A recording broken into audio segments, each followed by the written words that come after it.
continue now with our study of Luther and the Reformation. In our last session, we looked at the crisis that took place in Luther's life in 1515 in the so-called Tower experience, when he was awakened to a new understanding of the righteousness of God, that righteousness of God which is by faith, the righteousness that God provides to those who lack it in and of themselves. And Luther later would say that once he saw that concept and understood the gospel from that perspective, he began to see it virtually in every page of the Bible, and it completely altered his whole understanding of theology and the Christian life. Meanwhile, back in Rome, things were taking place there of momentous importance. During this time, there were two popes that had been in power that are numbered even by Roman Catholic historians as two of the most corrupt popes in the history of the church. The first one being Julius II, who was known as the warrior pope. That he was the head of his soldiers trying to annex lands to papal control and spilled volumes and volumes of blood in that enterprise. Well, he had an ambitious dream.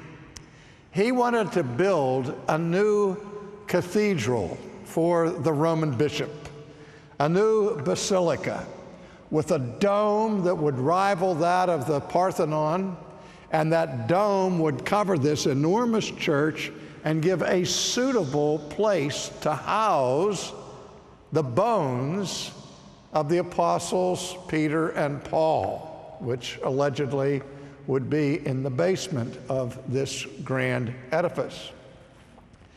And so he began work on this project, and very soon after the footers were laid for the building of St. Peter's, Julius II died.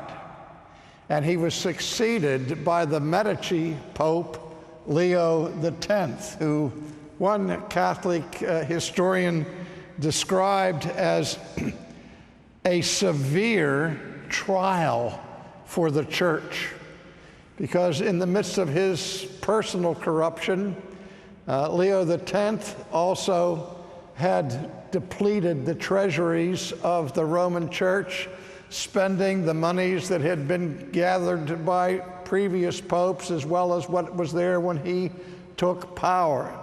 And so the church was on the brink of bankruptcy, and the building of St. Peter's was basically halted after the footers had been established and weeds were overgrowing the bottom structures of the building. And it seemed, for a while at least, that the building of St. Peter's would never be completed.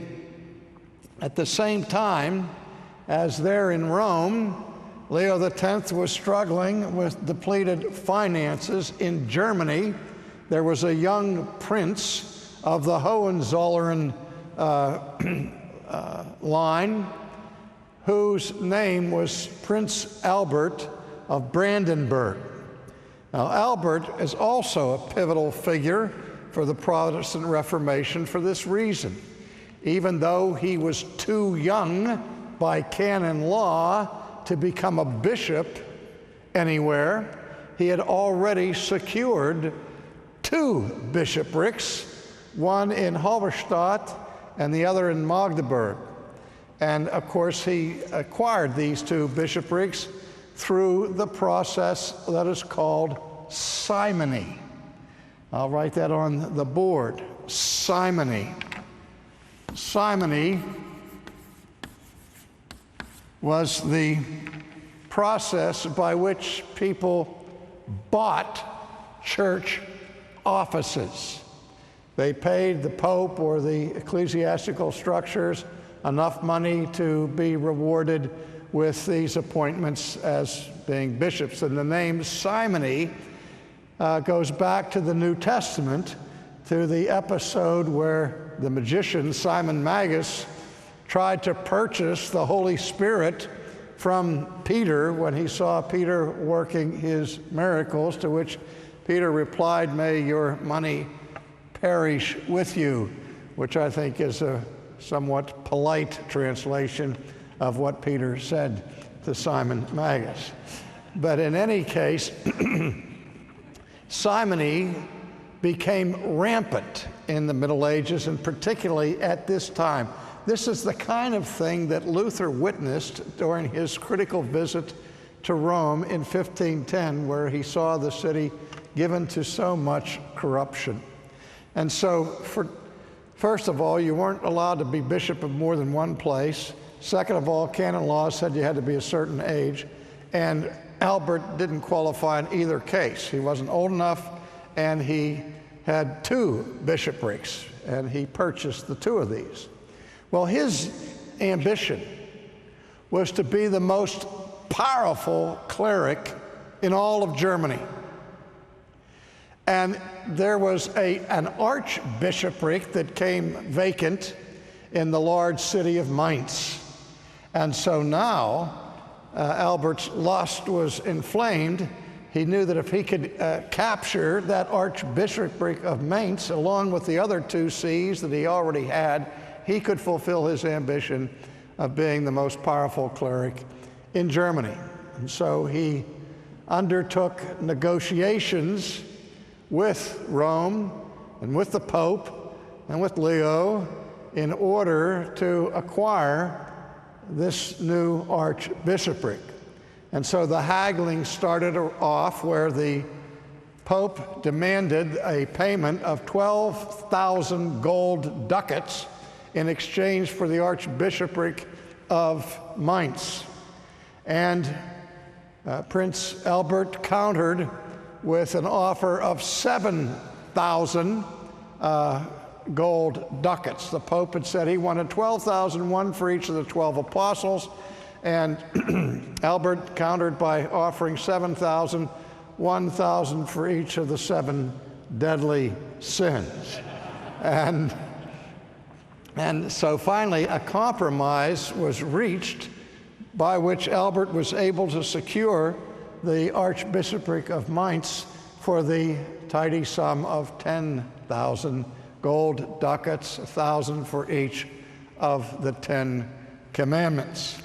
But then where the plot thickens had to do with how this whole process was going to be financed. As wealthy of a prince as Albert was, he didn't have 10,000 gold ducats at his disposal to purchase the archbishopric of Mainz, and so he undertook the process of borrowing the money from the Fugger bankers in Germany, and they agreed to loan him the 10,000 gold ducats, which he and then pass on to the Pope. And now to sweeten the deal, the Pope gave another benefit to to Albert of Brandenburg. He said he gave him permission to be in charge of the distribution of indulgences throughout Germany in whatever areas or provinces it was permitted politically. And the agreement was this: for the money that Albert was able to raise through the distribution of papal indulgences, 50% of it would go to Rome for the building of St. Peter's, and the other 50% would be going then to pay off his debt to the German bankers. And so this began this process of the widespread sale of indulgences in Germany. Now, to understand how this worked, there's some things we need to clarify.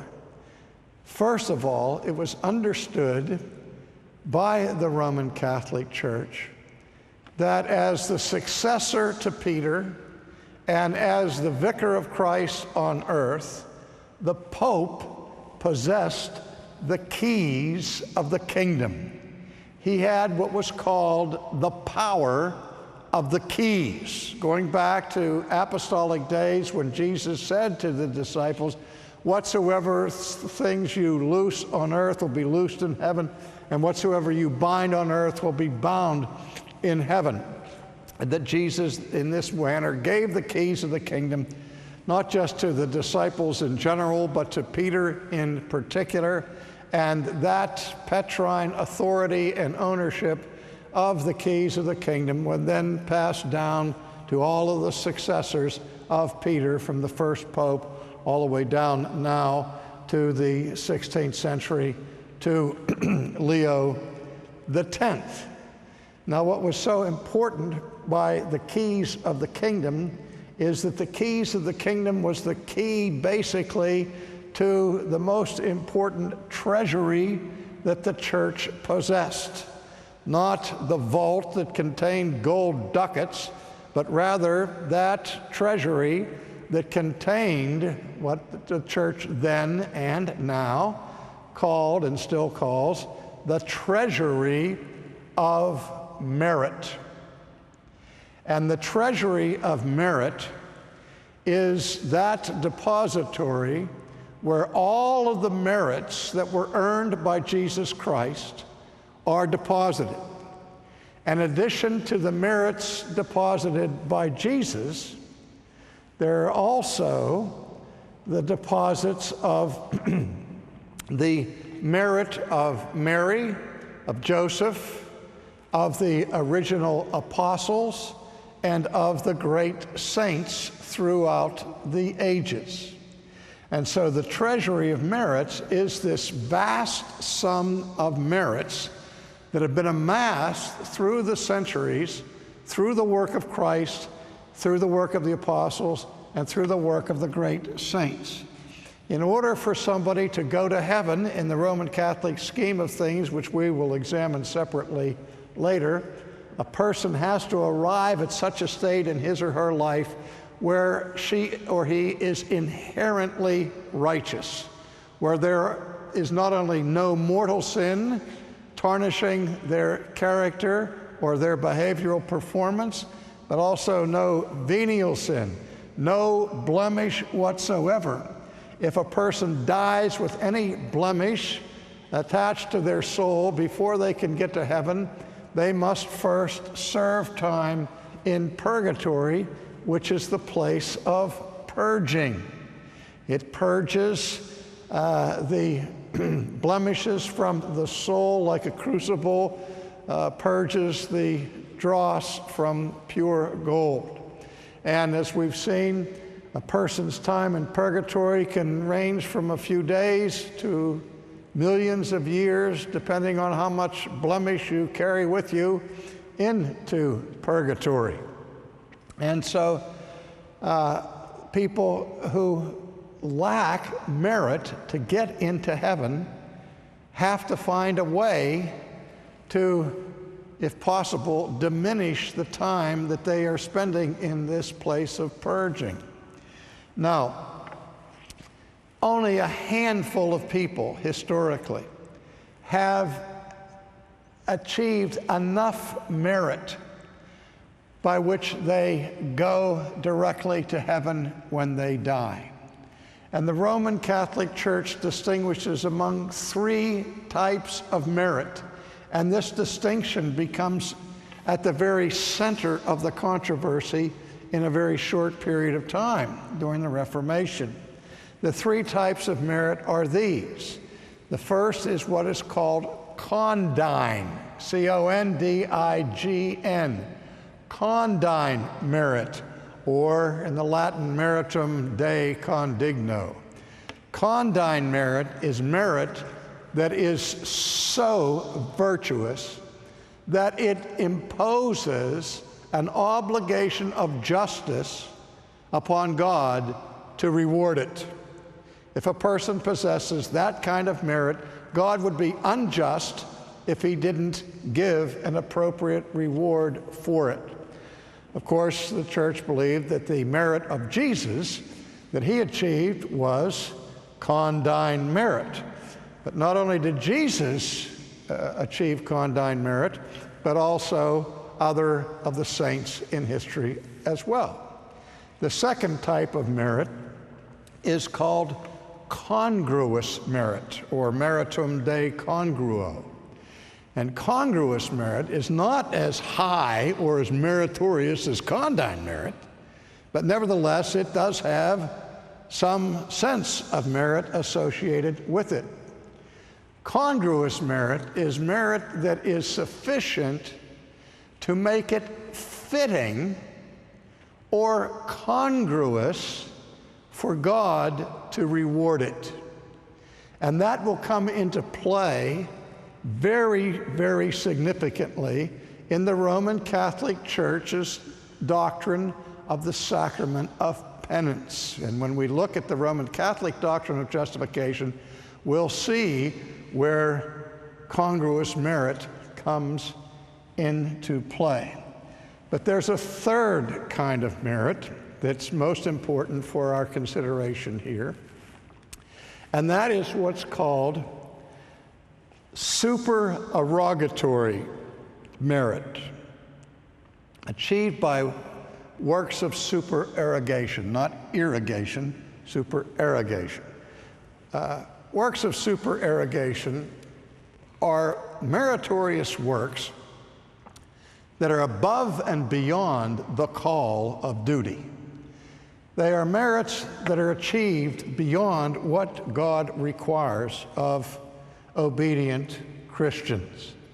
For example, the martyrs, by their martyrdom, were able to earn supererogatory merit. And the great saints of the ages, people like Jerome, like St. Francis of Assisi, St. Augustine, Thomas Aquinas, these great saints were so virtuous in their life that not only did they achieve or acquire enough condign merit to get into heaven directly without having to go through purgatory, but they had more merit than they needed.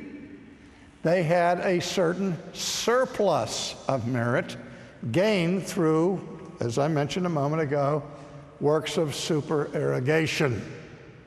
And so the surplus merit earned by the saints is deposited in the treasury of merits. So do you see the picture? This treasury contains the merit of Christ, the merit of the Holy Family, the merit of the apostles, and the merits of the saints. And all this surplus merit is there and may be used and distributed at the disposal and as the judgment of the Pope with the power of the keys.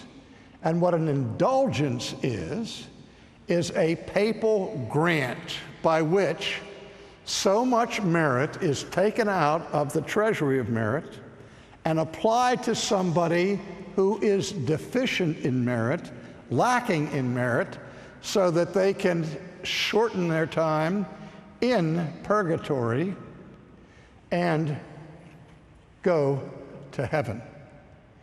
And so the gaining of indulgences was something that was extremely important then and now in the Roman system of salvation. And there are certain ironies that are associated with that I'll look at further later, because this involves a kind of imputation, a kind of designation of one man's merit for another person's merit because of their deficiency. Now, to acquire an indulgence and gain the application of this merit from the treasury of merit, certain things had to take place that were associated, as I will go into more deeply later, with the sacrament of penance. But one of the elements of the sacrament of penance, in which the contrite sinner comes to confession, confesses their sin to the priest, receives priestly absolution, and then is required to do certain works of congruous merit, such as saying so many Hail Marys or Our Fathers or giving restitution. One of the things that was delineated in order to fulfill the requirements of penance was the giving of alms. So that if a person gave alms out of a genuine sense of repentance, that alms that were paid could gain the transfer of indulgences to their account. Now again, the canon law of the church made it clear that this was not to be understood as a crass selling of forgiveness, whereby people could just write a check and get their relatives out of purgatory, or throw a coin in a kettle and achieve the same end. But the way in which this was carried out, particularly in Germany, became the scandal that provoked Luther's reaction and the 95 Theses that he posted on the wall on All Saints' Eve in 1517. But the whole thing is related to the almsgiving process, and the Pope was using this process to gain the finances he needed to build the church. I can be sympathetic with the Pope because I knew what I had to go through here to build this church.